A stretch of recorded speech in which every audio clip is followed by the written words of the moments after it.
Salut à tous et bienvenue dans cette série spécialement dédiée à la chasse sous-marine en voyage. Cet épisode a mis longtemps à sortir, j'en suis désolé, ça fait à peu près 3 mois qu'on travaille en agriculture pour financer la suite du projet et j'ai donc pas du tout eu le temps de me mettre au montage. Mais le printemps vient de pointer le bout de son nez et on va bientôt repartir en road trip, donc on a très hâte.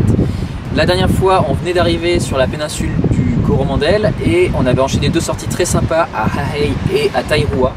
J'y avais fait quelques poissons, notamment des kawai, qui est un poisson à la chair assez forte, qu'on m'a conseillé de saigner juste après la capture. Et bon, je vous avoue qu'on en a mangé du coup pendant plusieurs jours et après quelques kilos de kawai, on en avait un peu marre du poisson. La sortie suivante, je m'étais mis comme objectif de pêcher des poissons que j'avais vraiment envie de manger. J'étais donc très exigeant et les seuls poissons que j'avais en tête, c'était le Saint-Pierre ou la Céréole. On est descendu un peu plus au sud sur la péninsule, on est allé à Fangamata. C'est un site que j'ai repéré grâce aux vues satellites de Google Maps. C'est quelque chose que j'utilise souvent pour repérer mes sites de plongée, tout simplement parce que ça me permet de voir à peu près la nature des fonds, si la tendance est plutôt rocheuse ou sableuse, et ça me permet aussi de voir s'il y a des têtes de roche ou des îles accessibles depuis le bord en kayak. Et donc c'était le cas à Fangamata, il y a ces îles qui sont pas très loin du bord, accessibles en kayak et avec un beau plateau rocheux et potentiellement du coup pas mal de vie.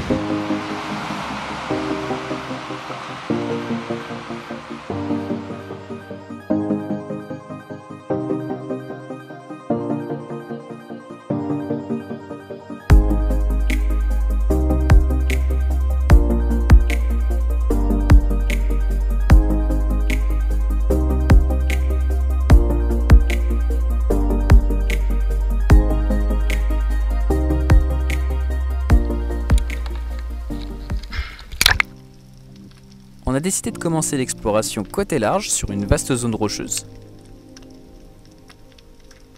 Il n'y a pas énormément de profondeur et une forêt d'algues s'étend sur tout le secteur.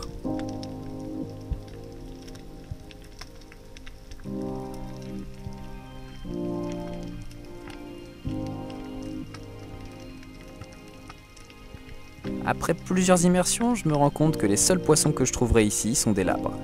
Je décide donc de remonter à la palme, de l'autre côté des îles.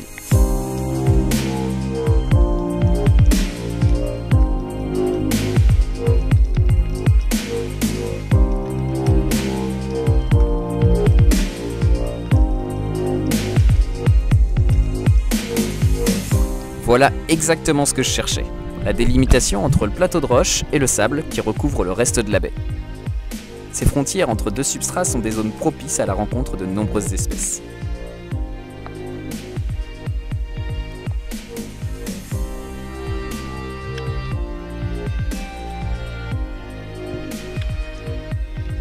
Cette carangue est très tentante, mais elle n'est pas sur ma liste.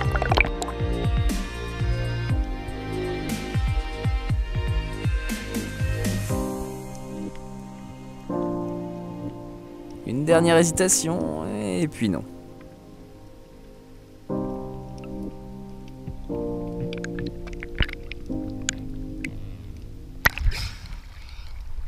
Après avoir repris mon souffle quelques instants, je décide de me repositionner exactement au même poste d'agachon, histoire de voir s'il n'y a pas autre chose.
Après l'avoir tant attendu, ce beau kingfish est enfin venu à moi. L'automne étant déjà bien avancé, j'avais peur de ne plus avoir l'occasion de croiser son chemin. Le voilà désormais dans le kayak, objectif accompli, je peux laisser mon fusil de côté pour le reste de la sortie.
Cela fait déjà 2 mois que nous voyageons sur les routes de la Nouvelle-Zélande.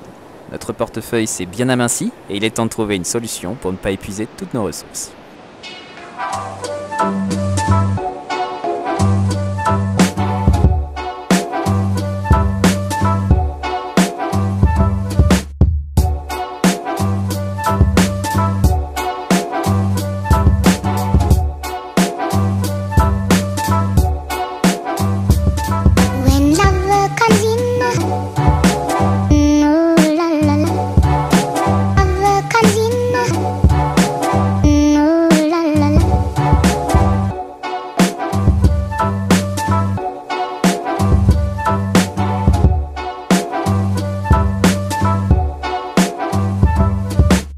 Et quand on n'est pas en train de ramasser des kiwis, eh ben, on se promène sur la péninsule.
En tout et pour tout, on a dû passer 5 semaines dans le Coromandel, dont 3 à ramasser des kiwis. C'était clairement pas le job de rêve puisque c'était beaucoup d'efforts pour pas beaucoup d'argent. Le kiwi en fait c'est un fruit qui est assez fragile, surtout la variété Gold sur laquelle on travaillait. C'est-à-dire qu'on peut pas le manipuler tout pendant qu'il est humide. Donc tous les jours de pluie déjà on pouvait pas travailler et on était très limité par la rosée le matin. C'est-à-dire qu'il fallait attendre au moins 10h, 10h30, 11h, le temps que le soleil soit bien haut et réchauffer les champs. Donc c'était très limitant, surtout qu'on était payé le minimum horaire et qu'on ne pouvait pas faire beaucoup d'heures par jour. Donc on ne faisait pas énormément d'argent. Heureusement qu'on avait le van et qu'on n'avait pas de loyer à payer, sinon on n'aurait vraiment rien gagné. Cependant, ça nous a permis de rester plusieurs semaines sur la péninsule du Coromandel, à proximité de spots très sympas. Alors, le Coromandel, c'est un peu comme la Bretagne, le matin il pleut, l'après-midi il fait beau ou inversement. Donc mine de rien, même si la météo nous empêchait de travailler, elle nous empêchait pas de faire des choses sympas à côté. Il y a un jour off qu'on a réussi à prendre par beau temps après avoir piqué des kiwis pendant 9 jours de suite, et donc on en a profité pour aller plonger. On est retourné à Hahei, le spot de l'épisode 5, qui était vraiment à proximité de là où on travaillait, et vous allez voir que c'est pas parce que c'est le même site qu'on a vu les mêmes choses.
Je me faufile entre les couloirs de roche à la recherche de snappers.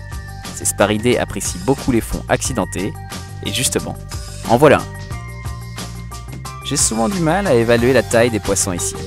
Quelques secondes d'hésitation et un autre animal qui me déconcentre et ce snapper se retrouve hors de portée.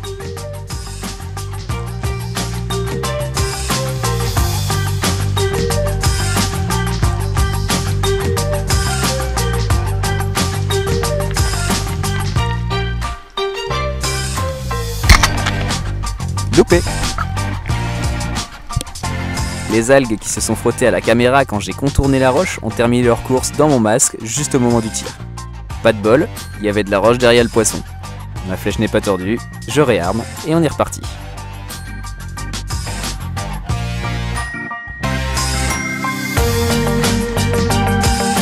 Je croise plusieurs spécimens au cours des apnées qui suivent, mais leur taille me semble toujours un poil juste.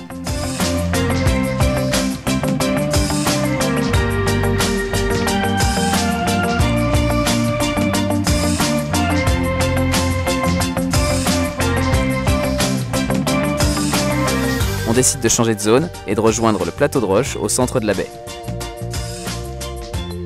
Ici, il y a peu de profondeur et une densité d'algues importante. Le spot idéal pour cibler une espèce dont on nous a vanté les qualités gustatives, le butterfish.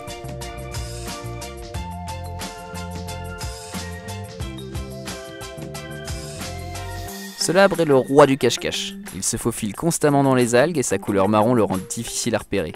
Mais en se faisant discret, il y a moyen de le faire venir à l'agachon.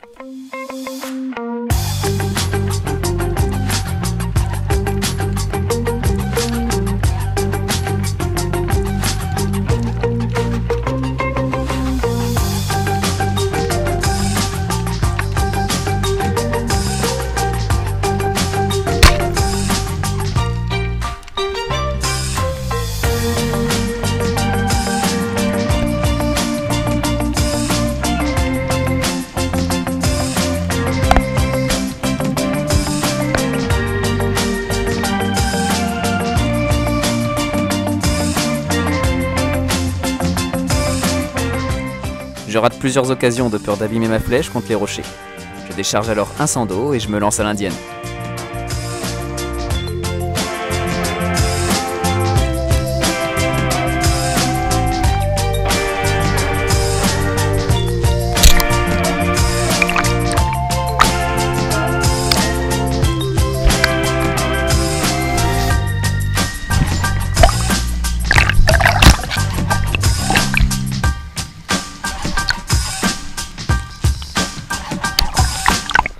Le kayak étant un peu loin, j'ai stocké les butterfish dans un filet que j'ai sur ma bouée.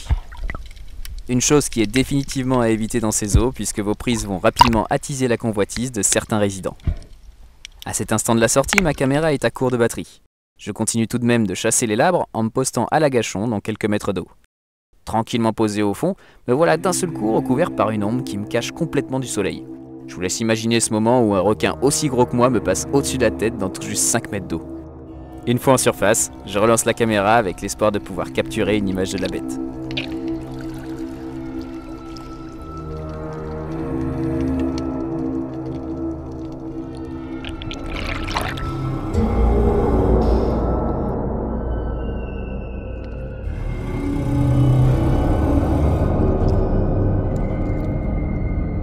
Malgré son apparence impressionnante, ce requin cuivre s'est avéré plutôt peureux.